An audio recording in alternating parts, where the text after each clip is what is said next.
아무리 계획을 이제 잘 세워도 이때는 이게 이 계획대로 잘 되어지지가 않아요.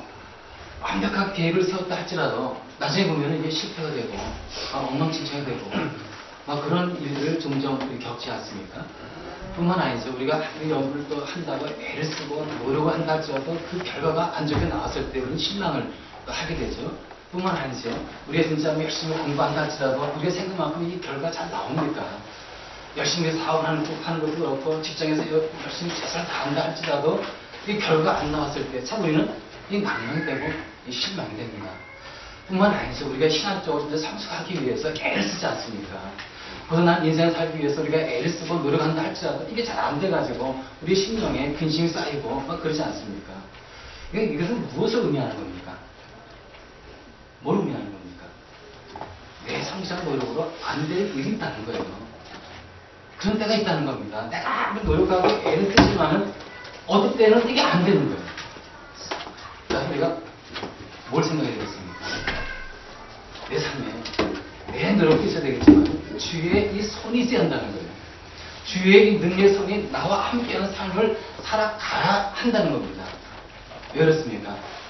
여러분, 하나님 안에 내 인생의 열쇠가 있는 거예요. 하나님 안에 주의 손 안에 내 인생의 열쇠가 그대로 있는 겁니다. 그렇기 때문에 우리 인생에 있어서 이 주의 손의 이 도우심이 반드시 필요한 것입니다. 그래서 이 야베스를 보면요, 야베스가 그랬어요. 여러분이 10절 보면 야베스가 4가지 기도 제목을 놓고 쭉 기도하지 않습니까? 왜 이런 기도를 하는 겁니까? 특히 여기 보니까요, 주님의 손으로 나를 도우시어 불행을 막아주시고 이런 기도를 합니다. 왜 그렇습니까? 야베스가 살다 보니까 진짜 내 힘으로 안 되는 경우가 너무 많은 거예요. 지금의 삶이 진짜 고통스럽고 힘들고 불안한 삶이었는데 이게 내가 노력해도 이게 안 되기 때문에 주님께 도와주십시오 라고 주의 손에 의지하며 기도하고 있는 겁니다. 도와달라고. 여러분, 이 주의 손이 함께하면 어떤 게 됩니까? 이 성경에서 말하는 주의 손의 그 의미, 상징이 무엇이냐 이거죠. 주의 손은요, 하나님의 임재의 상징이에요. 능력의 상징. 주의 손이 임하는데 여러분, 거기에 불가능한 일이 어디에 있겠습니까? 주의 능력의 손이 임하는데. 사도행전 11장에 보시면 이런 말씀이 있습니다. 예루살렘 교회에 이제 큰 핍박이 났어요. 교회에 큰 핍박이 났으니 여러분, 거기서 진짜 아주 안락하게 그리고 편안하게 신앙생활 했던 이 초대의 교인들이 어떻게 됐겠습니까? 핍박이 가해지는데 뿔뿔 터진 거예요.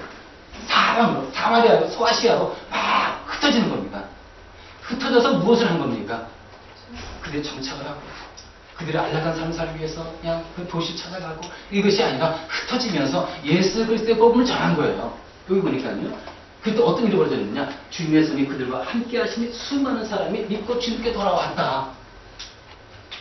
여러분, 이 흩어진 사람들은 누구를 의미하냐면 일반 크리스찬 성도들을 의미하는 겁니다.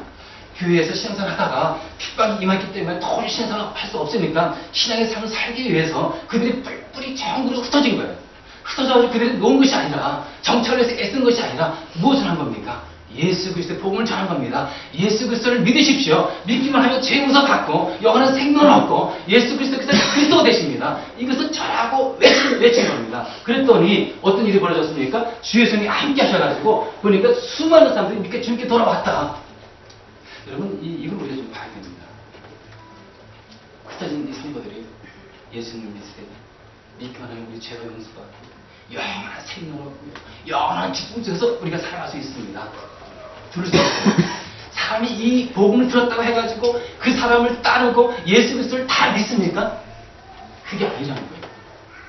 예수 그리스도의 복음을 전했을 때 거기에 그 말씀이 그 사람의 마음에 들어가가지고 깨닫게 하고 죄를 깨닫게 하고 회개하게 하는 것은 누구의 능력이었습니까? 주의 손의 능력이에요.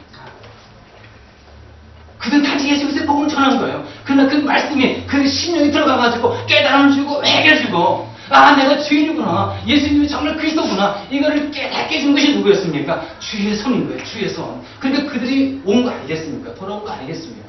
이거 어떻게 사람의 힘으로 이게 가능한 거겠어요? 주의 능력의 손이 함께할 때 편하게 일어나는 거예요. 마태복음 8장에 보면 또 어떤 일이 있습니까? 여러분 그 예수님께서 베드로 이제 집에 들어갔습니다. 근데 거기에는 베드로의 이 장모 있지 않습니까? 베드로가 결혼을 했어요. 처음 하신 분 있습니다. 베드로 결혼을 했어요. 그 장모님도 계셨습니다. 근데 이 베드로의 장모가 들어가 보니까 열병에 있는 거예요. 열이 떠나지 않는 거예요. 아주 고열이 있어가지고 일어나지도 못하고 누워있는 그런 상황 속에 있는 겁니다. 그래가지고 여기 다음에 하고 있으니까요. 예수께서 그 여자의 손을 대신했던 그 여자, 이 장모를 의미하는 겁니다. 장모. 자, 손을 어떻게 했다고요? 대신이 열병이 떠나가고 그 여자는 일어나서 예수께 시장을 들었다. 여러분, 예수님이 이 장모의 손을 딱 잡았습니다. 왜 잡은 겁니까? 의사한테 가니까 몇 발을 올라가서 몇 발을 딱 재는 겁니다. 왜 재는 겁니까? 그 사람의 몸의 상태를 보는 거예요.